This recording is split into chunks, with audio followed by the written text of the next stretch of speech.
Notepad plus plus. এখানে আমি HTML এর এলিমেন্টগুলো নিয়ে ফেলি।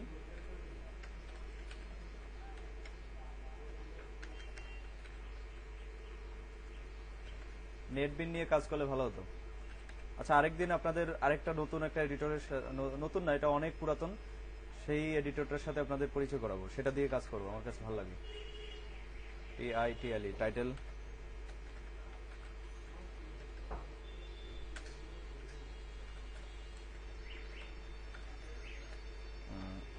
হেড, বডি,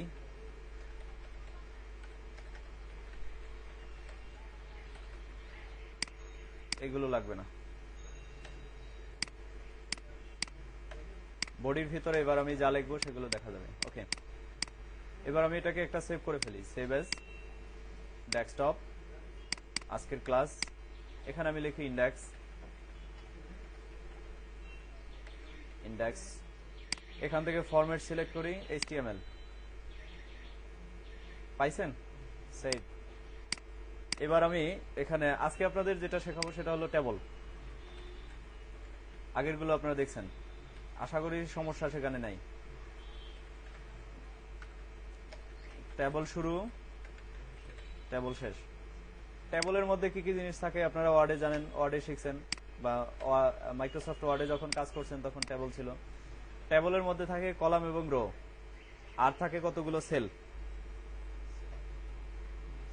আচ্ছা, আবার ওয়ার্ড ওপেন করি, আপনারা এক নজর দেখে ফেলেন।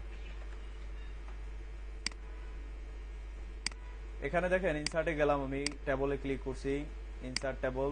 এখানে দেখেন কলামের জায়গায় কলাম, রোর জায়গায় আমি লিখলাম 4, দেন ক্লিক ওকে। এখন কলাম বলতে এটাকে বোঝায়, এটা একটা কলাম, তাহলে নাম্বার অফ কলাম এখানে কয়টা কলাম হবে? 5টা। 1 2 3 4 5। রো বলতে পার লাইনকে রো বলে, তাহলে এখানে কয়টা আছে রো?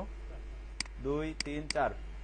এখন এগুলোর ভেতরে যে বক্সগুলো তৈরি হয়েছে 1 2 3 4 5 6 7 8, এভাবে করে যত কয়টা বক্স তৈরি হয়েছে এগুলোর নাম সেল।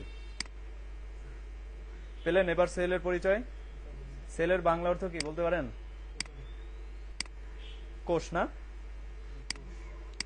তো এখানে দেখেন যে এই টেবলগুলো যখন আমরা তৈরি করি, রো এবং কলামের সমন্বয়ে কোষগুলো তৈরি হয়ে যায়, আমাদের মানবদেহের কোষের মতো। যাই হোক, সেটা আবার ভিন্ন বিশ্লেষণ, সেদিকে না যাই। বুঝতে পারছেন তো? তাইলে চলেন এবার HTML এ যাই। এখন আমার এখানে লিখতে হবে টিআর।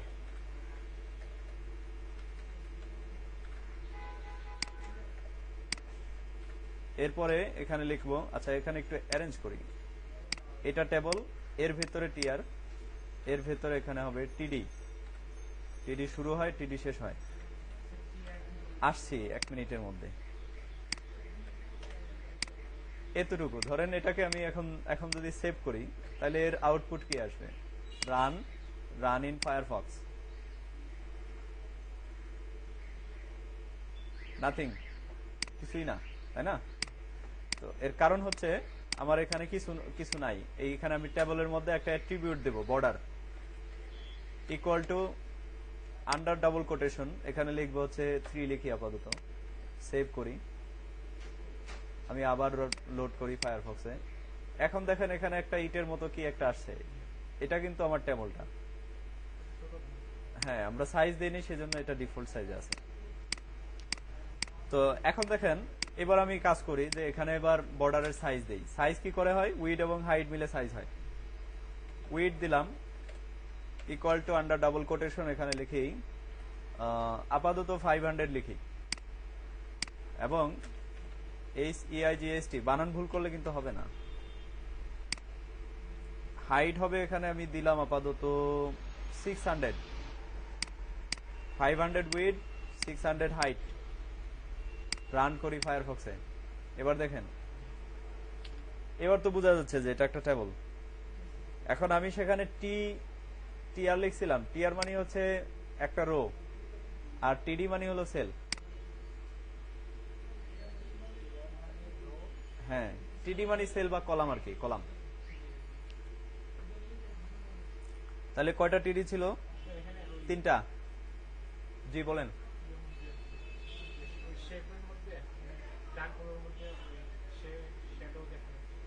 হ্যাঁ আছে, ওগুলো থাকবে না আপাতত, ওগুলো সিএসএস দিয়ে করলে ওগুলো এই সাইড চলে যাবে। ওগুলো পরে আসছি তো, আমি আসছি তো, ওয়েট, আসছি। আগে বিষয়টা বুঝেন, বুঝলেই সবকিছু করতে পারবেন, কোনো সমস্যা নেই। ওকে, তাইলে আমার এখন এখানে দেখছেন যে কি আছে এখানে, আমি সেখানে দিছিলাম যে একটা রো হবে, একটা রো, টিআর মানে রো, একটা রো সেখানে তৈরি হলো, আর এখানে তিনটা কলাম তৈরি হলো। তাহলে রো ওয়ানে তিনটা কলাম, এখানে আমি আরেকটা রো তৈরি করি, তাহলে এটাকে কপি করলেও হচ্ছে। সবটাকে একসাথে সিলেক্ট করে কিবোর্ড থেকে Ctrl+D হয়েছে। এবার এখানে আমি করি হচ্ছে দুইটা, সেভ করি, রিলোড করতে হবে, এখানে ফায়ারফক্সে যাই, রান করি। এখানে দেখেন এখানে তিনটা কলাম হয়েছে, এখানে কলাম সংখ্যা দুইটা, এটা কিন্তু নেই, এটা এটা আউট অফ ম্যাটার, এটা নেই। তো আমরা এখানে কি পেলাম যে আমার এখন কলাম, এখন রো সংখ্যা আমার দুইটা।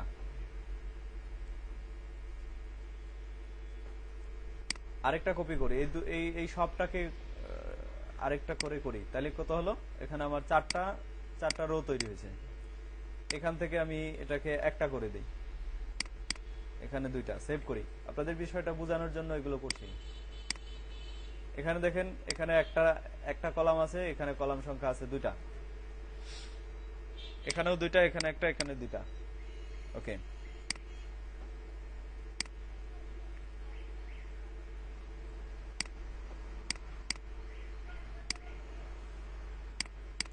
এখন ধরেন এখানে এখানে আমি দুইটাই রাখতে চাই,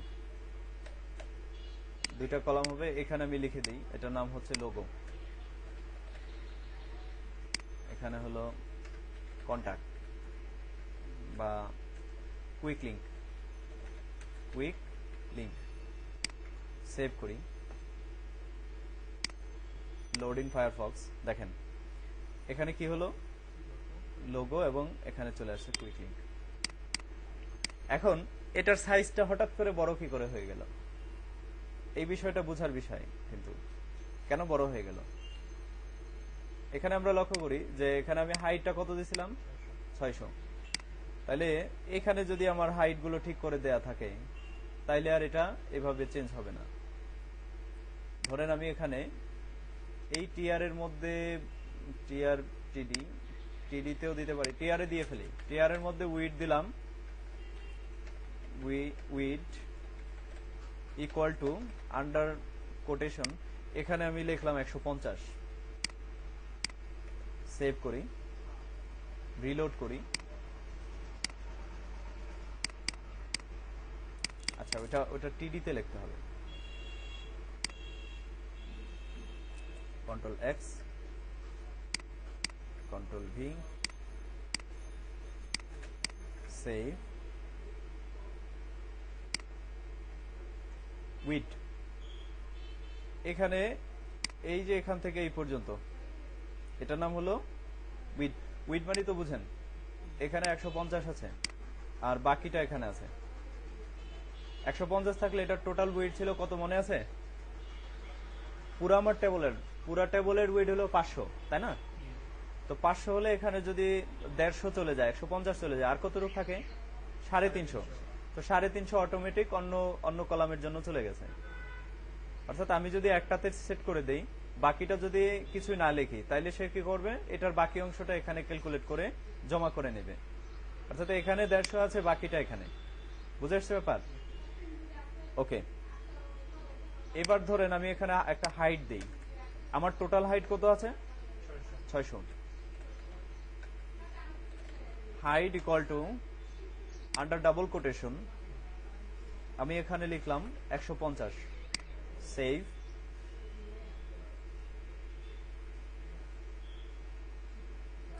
রিলোড। এখন দেখেন চলে গেছে। বাকি ব্যাপার হচ্ছে কি, এখানেও সেম, আগে বললাম এখানে টোটালটা মিলিয়ে হচ্ছে 600 উইড, পুরো টেবিলটার ওয়েট কতটুক 600। এখন এখানে যদি আমার 150 হয়, বাকি সবগুলো মিলে কিন্তু এখানে 150, এখানে 150, এখানে 150, সব মিলে 600। পারফেক্ট না? ওকে, এবার আমি পরের কাজটা করি। যেমন ধরেন এর নিচে যেটা আছে সেটাতে আমি এখানে কিছু লিখব, অর্থাৎ পরের যে রোটা আছে এই রোর মধ্যে যে ফার্স্ট কলাম আছে সেই ফার্স্ট কলামে কিছুই থাকবে না, অর্থাৎ এখানে একটাই কলাম থাকবে। তো এবার সেভ করে দেখি, এখানে কিছুই নাই, অর্থাৎ একটা কলাম তৈরি হয়েছে। তো এটাকে আমার ফিক্স করতে হবে।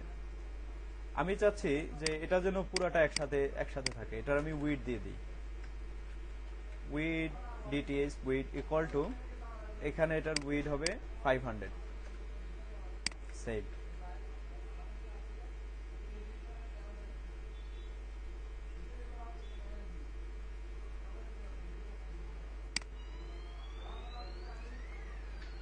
তো 500 যদিও আমি উইড দিলাম, কিন্তু এখানে কিন্তু একটা প্রবলেম হয়েছে। আপনারা দেখতে পাচ্ছেন আগেরটাই কিন্তু আমি উইড দিছিলাম 150 আগের কলামে, কিন্তু এখন নিচেরটায় 500 দেওয়ার কারণে এটাকে ওইদিকে যেতে বাধ্য করছে। তো এই জন্য আমরা এখানে উইড লিখবো না, এটাকে আমরা দিব হচ্ছে স্প্যান, কল স্প্যান। এই যে এখানে চলে আসছে, এই অ্যাট্রিবিউটটা ব্যবহার করব। ইকুয়াল টু এখানে দিব হচ্ছে 2। সেভ করি, কল স্প্যান 2। এটার কি রেজাল্ট আসে সেটা একটু দেখে নিই, তারপরে হচ্ছে বিশ্লেষণ করছি। এখন দেখেন, এখন ওর আগের জায়গা ঠিক আছে, এ পুরা জায়গাটা পুরা স্পেসটা নিতে পারছে। অর্থাৎ এখানে আমার সর্বোচ্চ কয়টা কলাম আছে? 2টা। আমার পুরা টেবিলে 3টা কলাম কোথাও নাই। সর্বোচ্চ কলাম আছে কয়টা? 2টা। তো আমি যদি চাই যে আমার পুরা টেবিলটা একটা কলামে একটা রোতে থাকবে, মানে একটা কলামেই থাকবে, সরি, যেমন এখানে আছে একটা কলামেই আছে। তো এটা করার জন্য আমার প্রথমেই চিন্তা করতে হবে যে আমার সর্বোচ্চ কলাম সংখ্যা কত। সর্বোচ্চ কলাম সংখ্যা যদি 5 হয় তাহলে আমার কল স্প্যান 5 হবে। এটা কল স্প্যান, বুঝেন নাই বোধহয় ব্যাপারটা? কল শব্দের অর্থ হলো কলাম, আর স্প্যান হলো ফাঁকা জায়গা। কলামের ফাঁকা জায়গাটা কতটুক? সেটা হলো 2টা, অর্থাৎ 2টার সমান ফাঁকা জায়গা আমি চাই।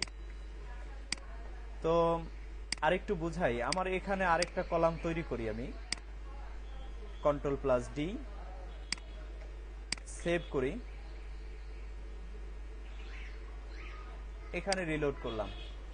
এখন আমার কলাম সংখ্যা এখানে কয়টা? 3টা। কিন্তু আমি এখানে কল স্প্যান 2 করার কারণে সে কিন্তু এটাকে পুরাটা নেয়নি, একটা কলামের জায়গা ছেড়ে দিছে এবার। তো এখন আমার এটা ফিক্স করতে হলে কি করতে হবে? কল স্প্যান কত দিতে হবে? 3 দিতে হবে। উপর দিয়ে যাচ্ছে না, বুঝছেন কিছু? হ্যাঁ, এবার দেখেন হয়ে গেছে।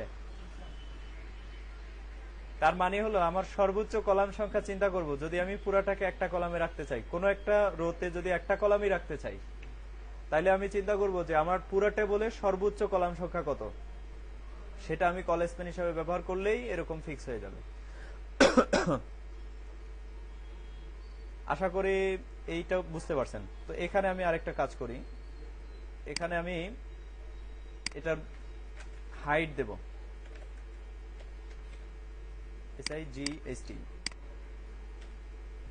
GHT height.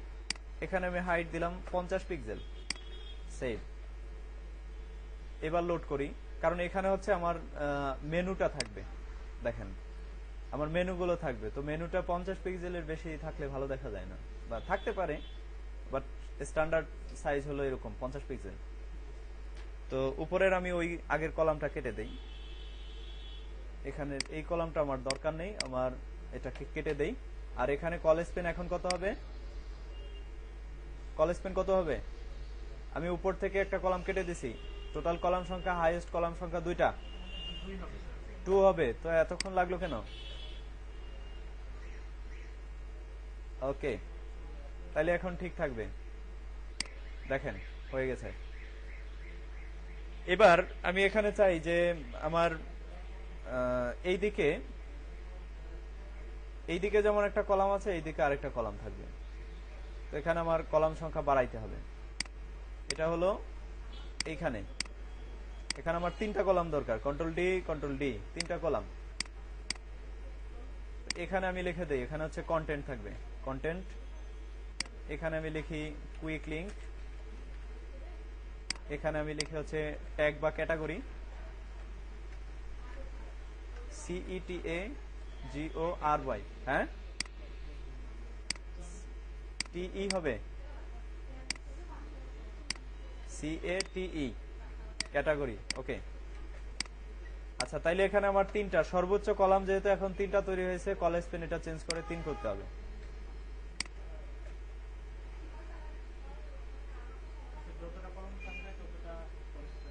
হ্যাঁ, সর্বোচ্চ কলাম আমি বলে দিছি, এখন কিন্তু ঠিক আছে। সর্বোচ্চ কলাম নিচের দিকে 50টা হয়েছে, তাহলে এখানে আমার কলেজ পেন 50 হবে, 50 হবে। ওকে, এবার আমি মূল টেবলের সাইজ বাড়াবো। মূল টেবলটা আমি 1000 পিক্সেল করতে যাচ্ছি, বা 1080।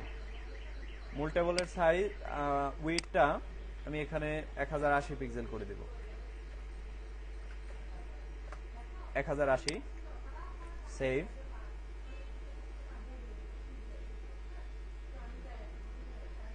রিলোড। 1080 বাইরে চলে গেছে না, 1000 করি তাহলে, অথবা 950 করতে পারি,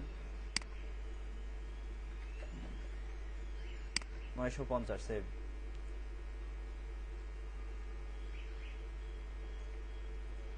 রিলোড।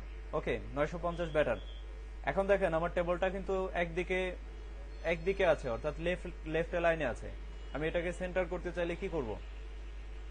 একটা অ্যালাইন অ্যাট্রিবিউট এখানে যুক্ত করব। Align equal to under double quotation, এখানে হবে সেন্টার। Save, reload. এখন দেখেন দুই দিকে সমান, সুন্দর লাগছে না? অ্যালাইনমেন্ট হচ্ছে ডান বাম কোন দিক থেকে লেখাটা শুরু হবে সেটা সেট করা। এটা একটা পরিভাষা, অর্থ কি আমি জানি না।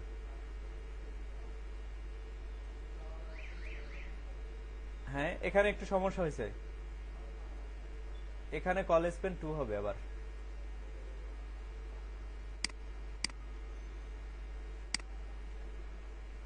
পরেরটা কল স্পেন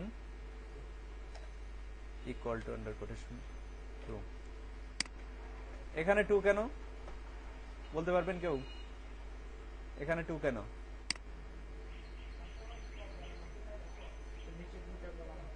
হ্যাঁ, এই সোজা এর বাইরে এখানে আছে, আমি 2টা কলামের সমান করতে যাচ্ছি এখানে, সেই জন্য। অর্থাৎ একটা তো আমার আছেই, এটা থাকবেই।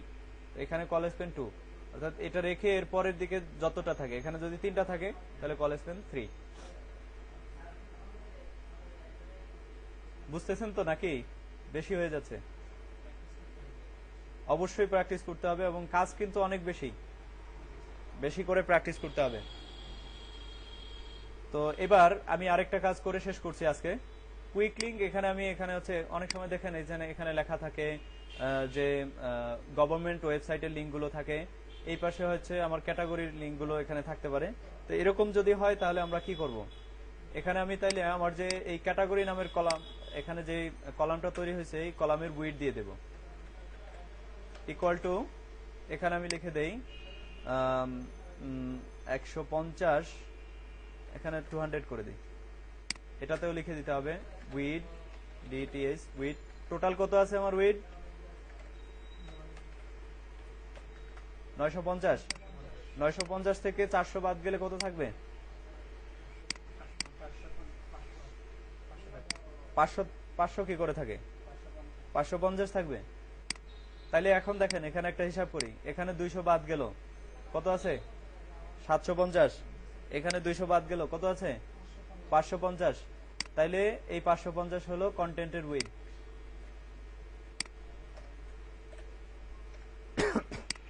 Save, reload. এখন দেখেন এখানে যা আছে, এখানে 200 পিক্সেল আছে, এদিকে 200 পিক্সেল আছে। আর এখানে হলো কন্টেন্টের জন্য আমরা এই দুইটা বাদ দিয়ে যা থাকবে সেটাও অটোমেটিক নিয়ে নেবে। আশা করি হয়ে গেছে। এখন এটার নিচের যে অংশটা আছে এই অংশটাকে আমরা ফুটার হিসাবে রাখতে পারি। তো এই ফুটারের ঘরে এটুক করে আজকে শেষ করব। এখানে আমার একটা কলাম হলেই চলে। এখানে কল স্পেন আমার 3 দিতে হবে। Call Spain equal to under double quotation 3। Test করি, দেখেন। তো এটার মধ্যে আমি একটু উইড বাড়াতে চাচ্ছি। উইড না, সরি, এটার হাইটটা আমি একটু বাড়াবো। হাইটটা বাড়ালে আমার এটা একটা ফুটারের মতো দেখা যাবে। Height equal to double quotation, এখানে কত হলে চলে? 200 করে দেই। সেভ, টেস্ট করি। 200 হলে বেশি হয়ে যাবে, উপর থেকে অনেক কমে গেছে। তাহলে এখানে 150 করি, অথবা 100 করলে হবে। 100, সেভ, টেস্ট করি। ওকে, চলে না? আচ্ছা, তাইলে আজকে আপনাদের কাজ থাকলো যে যেভাবে টেবল দিয়ে আমি মার্কআপটা করলাম, এই টেবল দিয়ে সেম টু সেম মার্কআপ করে পর্যাপ্ত পরিমাণে প্র্যাকটিস করবেন। প্র্যাকটিস না করলে বুঝতে পারবেন না। ওকে, আগামী ক্লাস পর্যন্ত ভালো থাকবেন।